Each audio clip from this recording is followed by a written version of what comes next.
tapi saya ada nampak sesuatu yang istimewa di mana DNA mitokondria orang Kelantan ni dia macam lain sikit daripada orang Melayu yang lain.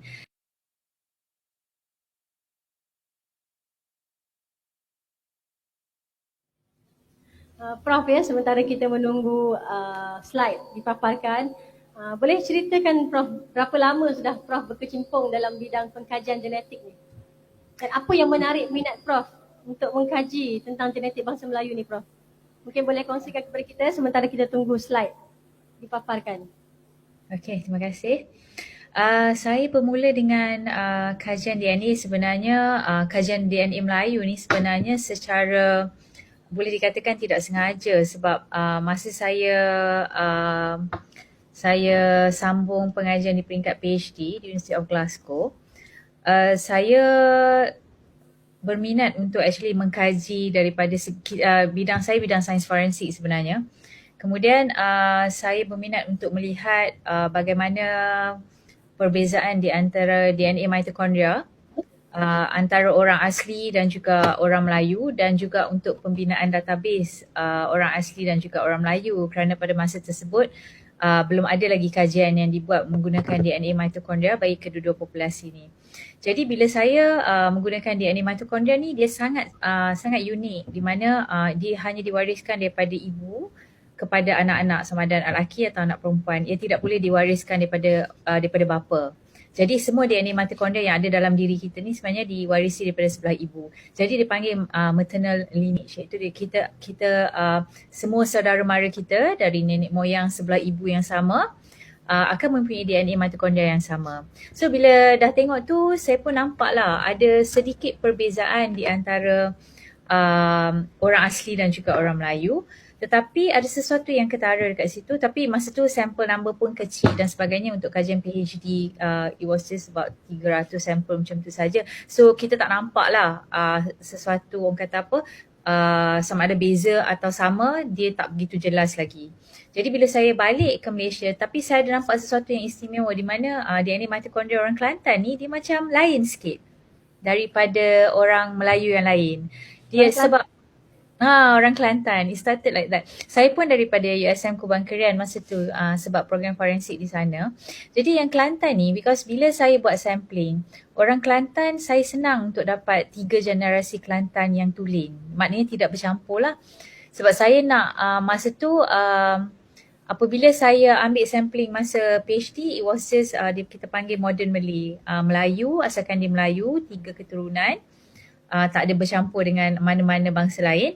Kita ambil sebagai wakil kepada sampel orang Melayu. Tapi sampel orang Kelantan ni memang secara tidak sengaja mereka ni pure lineage. Sebab saya pergi ke Pacuk, saya pergi ke Pasir Putih, Pasir Mas, saya boleh dapat lah orang Kelantan yang pure. So bila saya nampak perbezaan ni, saya macam, kenapa orang Kelantan ni dia punya mitokondria dia macam lain sikit. Dia duduk dalam kelompok yang agak berbeza. So bila balik Malaysia, saya continue minta grant dan sebagainya. Alhamdulillah kajian saya disokong oleh Kementerian Pengajian Tinggi dan saya mulakan kajian yang lebih spesifik. Saya ambil 11 etnik, sub-etnik Melayu termasuk Kelantan. Dalam tu adalah Aceh, Bugis, Banjar, Jawa dan sebagainya. Jadi saya terangkanlah. Dan daripada situ saya nampaklah kita punya pertalian dengan orang Semang, berapa umur DNA orang Melayu dan sebagainya. Dan saya juga pergi ke Institute of China dekat Kunming sebab diorang ada buat satu kajian DNA mitokondria yang sangat large scale. Beribu-ribu sampel, 6,000 lebih, which kita memang tak boleh afford lah dengan geran kita sebab kajian menggunakan DNA manusia ni sangat mahal. So bila kita bandingkan, saya nampak DNA orang Kelantan, orang Jawa ada representative daripada setiap sub-etnik ni nampak lebih tua daripada DNA dekat negara China.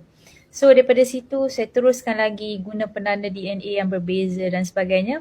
Dan akhirnya kita akan lihatlah sekejap lagi apakah kesimpulan dan dari manakah asal-usul orang Melayu. Adakah benar kita ni daripada Yunan, daripada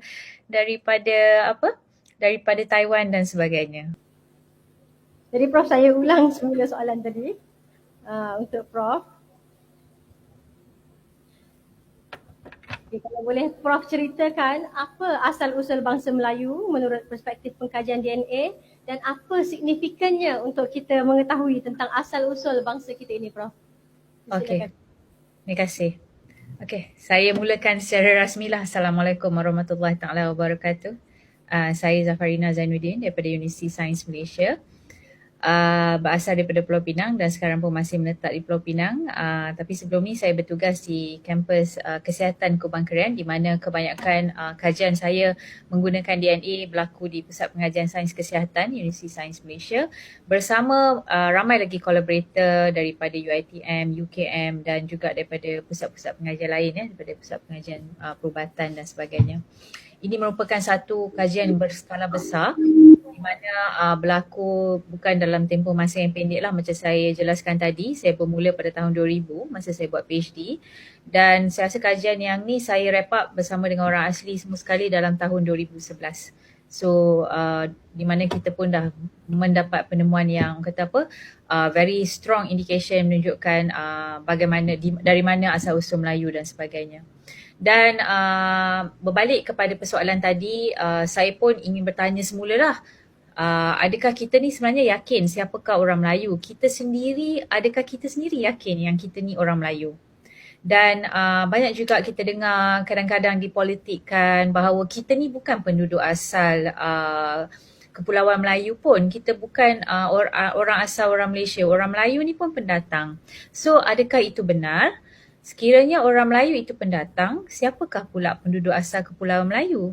Kita pernah dengar kan sesuatu yang sering kita pelajari, anak-anak kita pun masih belajar tentang kerajaan negeri Melaka semasa Portugis datang. Dah ada orang Melayu di situ berdagang dengan saudagar daripada luar, daripada India, China, Arab dan sebagainya. So mereka ni bukan orang Melayu ke? Dan adakah mereka ni juga bukan penduduk asal Kepulauan Melayu? Daripada mana dia orang datang kalau dia orang bukan penduduk asal?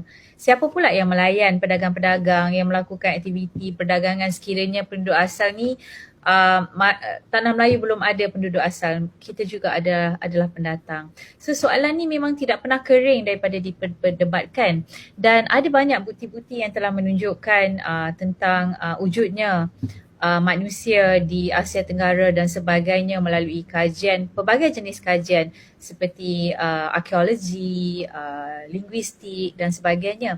Tapi adakah kajian ataupun data ni dapat memuaskan hati banyak pihak, ataupun will it actually put an end to the question yang mengatakan siapakah orang Melayu? Dan orang kata kebelakangan ni kita sering mendengar perkataan DNA, dan kenapa DNA ni sangat popular, dan bagaimana DNA boleh digunakan untuk menjejaki asal usul manusia, dan benarkah DNA ini boleh menyimpan cerita tentang asal usul kita, dan yang paling penting, adakah penemuan atau kesimpulan kajian menggunakan DNA ini boleh dipercayai atau tidak? Adakah ia tepat sekiranya kita lakukan beberapa kali? Adakah ia akan memberi jawapan yang sama? Okay? So benda-benda macam ni yang perlu kita lihat dan kita perlu faham sebelum kita sendiri boleh bercerita kepada orang lain bahawa melalui bukti DNA menunjukkan bahawa orang Melayu ni berasal daripada mana.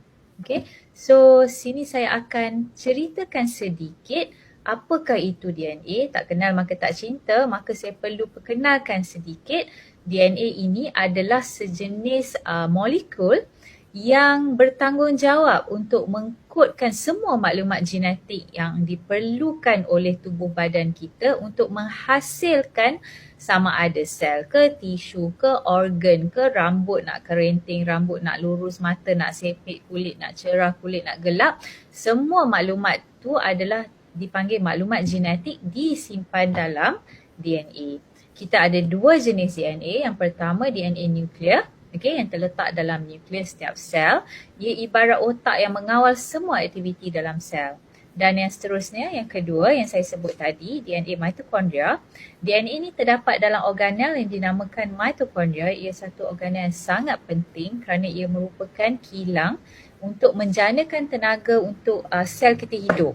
Tak ada tenaga, tak hiduplah sel kita. Maka tak hidup sel, semua aktiviti sel tak berlaku, kita pun akan boleh menghadapi, orang kata apa, boleh matilah, something as easy as that. Okay, penggunaan DNA dalam menjelaskan asal usul manusia mula menjadi tumpuan apabila ada satu kumpulan